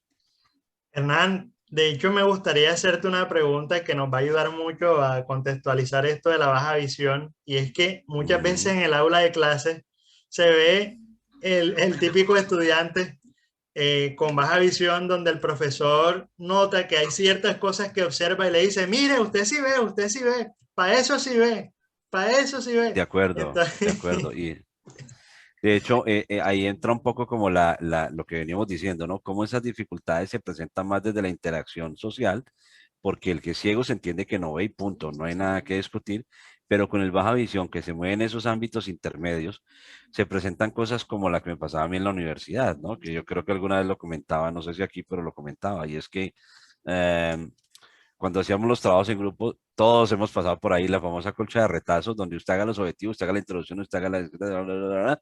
y todos unían las hojitas y se las llevaban al del computador para que pasara el trabajo, ¿no? Entonces, doy un saludo cordial a la gente de Arauca que está pasando en este momento. Acaba de entrar Ana Marina. de Puerto Rondón. A propósito del tema, hago un paréntesis. En Arauca están sin energía desde el día domingo todo el departamento. Y no se han podido conectar algunos compañeros que tenemos de esa región, así que bienvenida Ana y bienvenidos a todos los compañeros que han podido llegar. Hernán, Carlos, tienen 3 manos levantadas. Me dicen Dale, 3 manitos, démosle chance que ya estamos a punto de cerrar y continuamos el domingo, el lunes. Bueno, le voy a dar audio a Erika Sarmiento. Erika, adelante. Hola, buenas noches. ¿Me escuchan? Perfectamente, ¿cómo estás? Perfectamente. Bien, gracias. Un gusto. Gracias. Bueno, yo quería aportar un poco, pues, en el tema de la discapacidad visual, pues, porque soy persona con discapacidad visual. Genial. Pues, Genial lo que se hace. Genial aporte. Por favor, alguien de la comunidad, qué chévere. Claro, sí, de Bucaramanga, Santander. Dale, adelante. Bueno, yo he pasado por, pues, las etapas de ser baja visión y pues ya terminar como ciega total. Lo que dice Hernán es cierto, uno cuando es baja visión, uno no sabe si está en el bando de los buenos o en el bando de los malos, decía yo. Sí. Es así de ella o no. Y pues uno se acompleja mucho porque la gente lo señala. Decir de que, bueno, a mí me pasaba cuando estaba de buenas pulgas. Adelante. Mi familia decía, bueno, pero usted defina, ¿se ve o no ve? Ajá. Entonces uno se quedaba como, bueno, ¿qué me está pasando? Pero ya quedarse uno como persona ciega total, ya uno como que se relaja y dice, bueno, ya saben que no veo, ya no me pueden señalar. Y quería comentar una anécdota en lo que estaban hablando de la terminología. Una vez que iba con otros compañeros con discapacidad visual, yo tenía la curiosidad de saber cómo era una momia. Y aquí en Bucaramanga pues hay un museo que es la Casa de Bolívar. Y pues yo quería tocarla, pues quería saber cómo era. Y el policía de turismo llegó y dijo, ¿ustedes son los 3 indigentes que vienen a ver la momia? Entonces llegué yo y le dije, y se metieron unos ñeritos aquí a la casa de Bolívar, pensé yo. Entonces me tocaron el hombro y dijo, ¿ustedes son los indigentes? Y yo, perdón, ¿usted se está refiriendo a nosotros? Digo, sí, los indigentes no son los que no ven. Es más, pues, muy bien. Sí, entonces, pues yo tampoco estoy de acuerdo de que esa palabra indigente pues se le diga a las personas que son habitantes de calle, ¿sí? Totalmente de acuerdo. Como la cultura social que hay en estos momentos y pues en ese caso pues nos reímos porque yo dije, no, pues yo me bañé hoy, ¿no? O sea, yo vengo limpia, vengo pues como con ropa adecuada, ¿no? No, me eché hasta perfume y todo para salir, para que vea que soy indigente. Entonces sí es siempre un poco complicado para que pues la sociedad como tal en cultura hacia la discapacidad visual pues tenga un poco conocimiento y pues dejemos un poco al lado la ignorancia acerca del tema.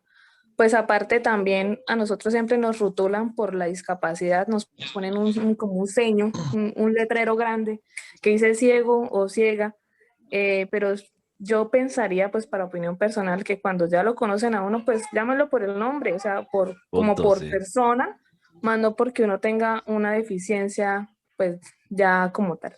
Ese era el aporte que quería hacer. Muchísimas gracias, eres muy amable. Muchas gracias. Yo me acuerdo que, de hecho, en Bucaramanga, cuando yo viví en Bucaramanga, me pasaba que cuando nos íbamos a subir a un bus con Pilar, Pilar me decía, espérate, yo le digo al señor, porque yo siempre pues estaba con mi perrita Lazarillo. Entonces Pilar empleaba estos términos técnicos, ¿no? Pilar, es que el señor es invidente, él tiene un perro guía.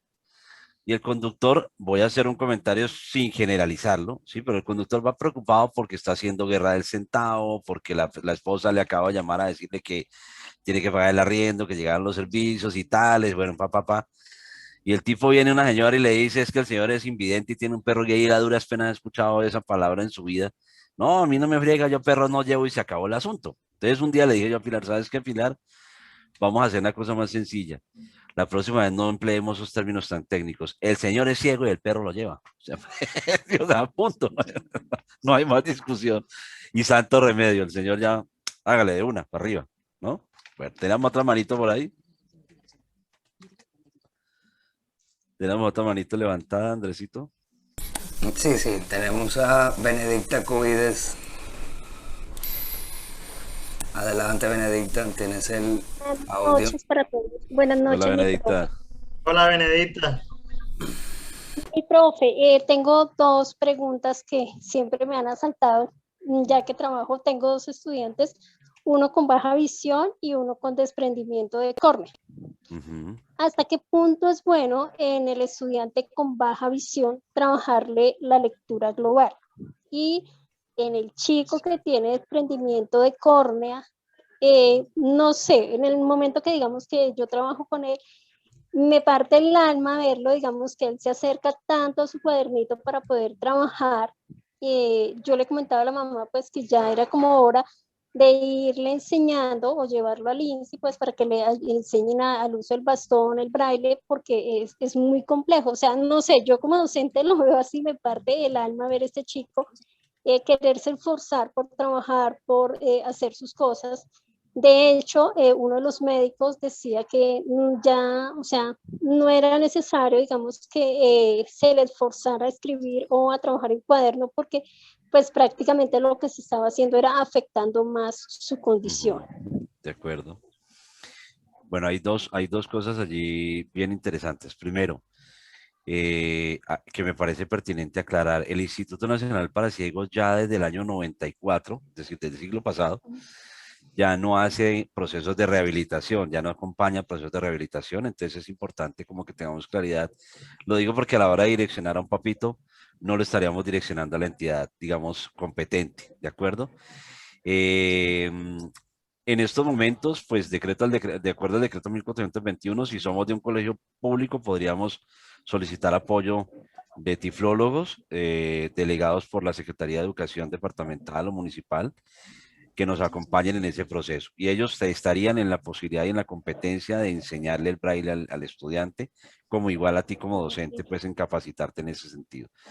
Por otro lado, sí me parece importante que no esforcemos, digamos, más allá de la capacidad visual del estudiante, ese ojito que tiene o ese ojito como tal, porque le estamos haciendo un daño a futuro, ¿no? Algunos como yo estudiamos con la idea de que hay que explotar el remanente, y ojo que hablábamos de remanente, ¿cierto? Pero ¿qué pasaba? Cuando llegamos a octavo, noveno grado, empezamos a buscar estrellas o a acabar para encontrar petróleo. Entonces nos subíamos del renglón o nos bajábamos del renglón.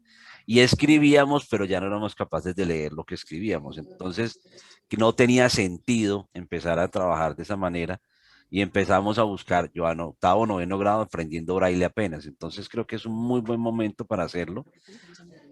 No diciendo que deje de usar el ojito, o sea, lo que pueda ver, chévere que lo pueda ver, pero es importante que haya una preservación de esa capacidad visual. Y lo mismo pasa para el chico que tú dices que con el tema de la lectura. De pronto hacer lecturas con macrotipos, con letras más grandes, a un tamaño adecuado, que él sienta comodidad de leer, con colores de pronto que contrasten. Si vamos a tener gráficas, hoy que estamos trabajando con las gráficas, tratar de que no sean muy elaboradas, con N mil detalles que permitan que al menos que el niño no vaya de pronto a tener percibir, sino que de pronto se confunda más. Y doy un ejemplo sencillo.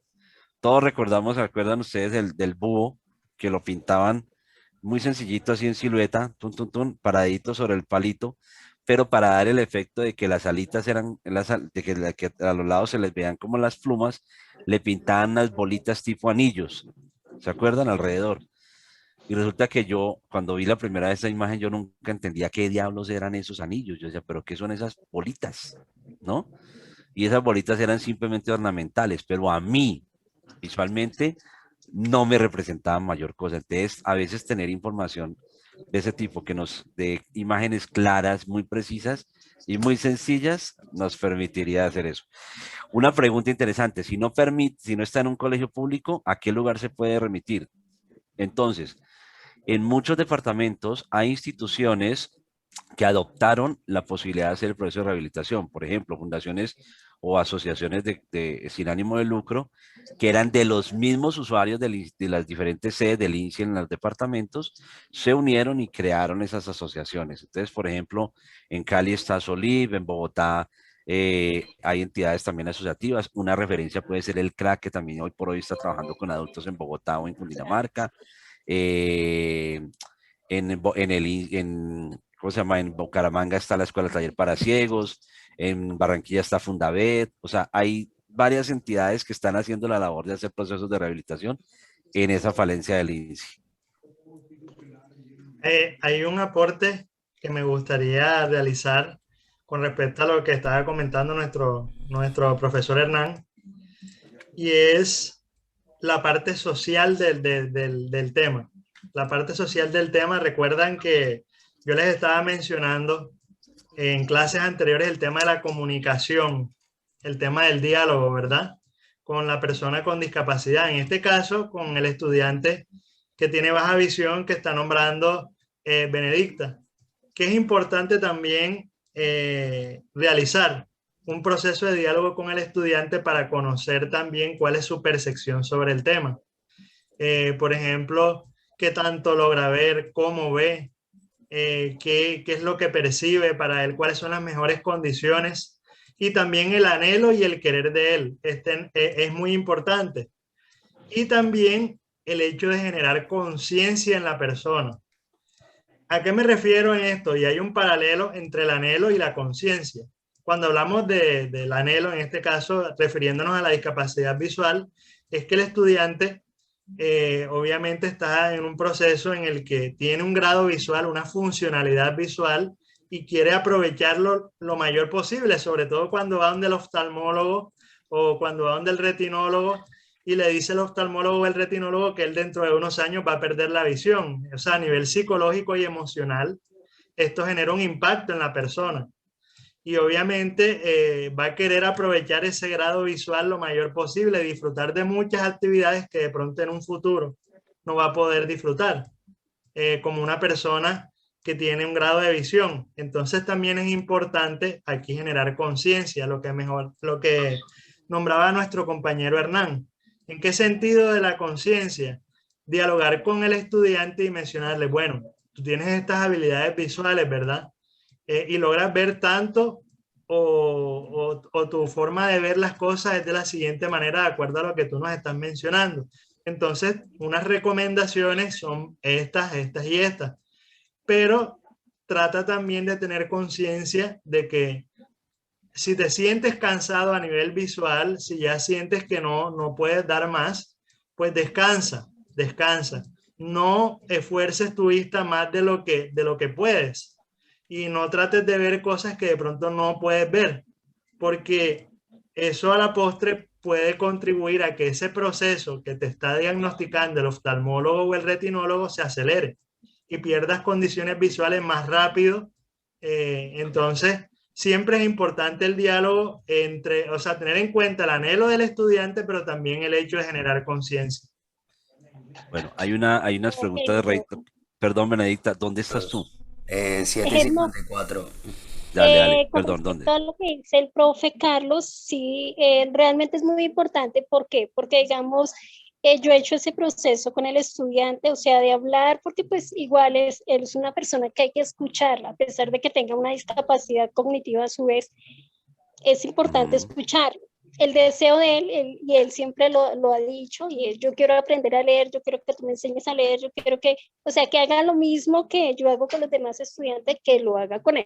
Trato de hacerlo, o sea, jamás lo excluyo de cualquier actividad, siempre está en las actividades que yo hago, pero es su condición, es saber que ya un médico dijo y que ya no era necesario, digamos, que no se le esforzara a nivel académico, porque pues esto iba a afectar su visión, pero también está la contraparte, digamos, en el sentido en que yo trabajo para un colegio y exigen resultados. Claro. Entonces queda uno como en la mitad de, o sea, ¿lo hago por el bien del estudiante o definitivamente es que me tengo que forzar pues a los resultados que me pide el colegio? Pues yo doy los resultados de acuerdo a la capacidad y al interés del estudiante, pero tampoco quiero ir en contra de ya un dictamen médico donde se va a afectar su salud, y es lo que pues yo como docente no quiero, o sea, no quiero. Ahí es donde aplica Benedicta el PIAR, definitivamente. Sí, o sea, del que estamos hablando. Sí, señor, totalmente.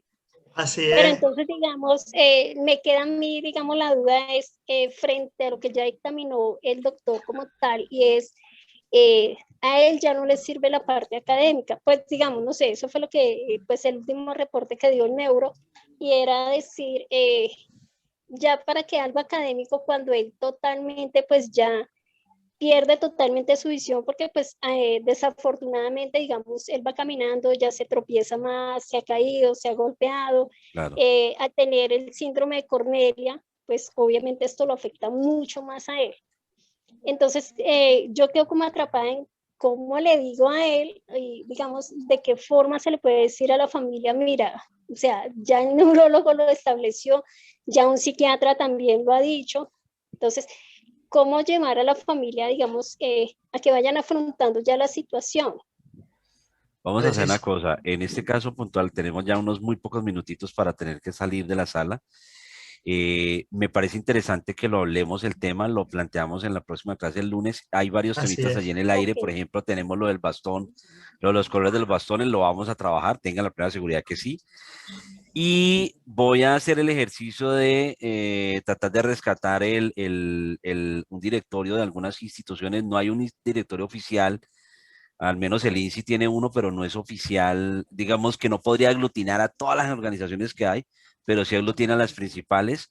Voy a tratar de ver si logramos tener una base de datos de instituciones en las distintas regiones, porque sí me parece importante que las conozcamos, ¿vale? Así es. Y se las dejamos allí para subirlas en los espacios. ¿Ya? Bueno, inquietudes de la pedagogía, que el audio de PDF, que el no sé qué tal, lo compartimos en el chat, ¿listo? En el chatcito de WhatsApp. Quedamos súper conectados. Un gusto compartir con ustedes. Un gusto, les mando un abrazo y espero que pasen una feliz noche. Andresito, adelante. Sí, acuérdense que ahora tenemos a disposición el Google Classroom, que ahí también se puede subir contenido, material de una manera más organizada que por el chat de WhatsApp. Vale. Cuídense mucho, nos vemos el lunes. Chao, chicos. Bueno, nos vemos el próximo lunes, hasta luego. Chao. Sean felices, Carlos les dice. André, gracias. Chao. Bueno, esto que sí, hasta luego.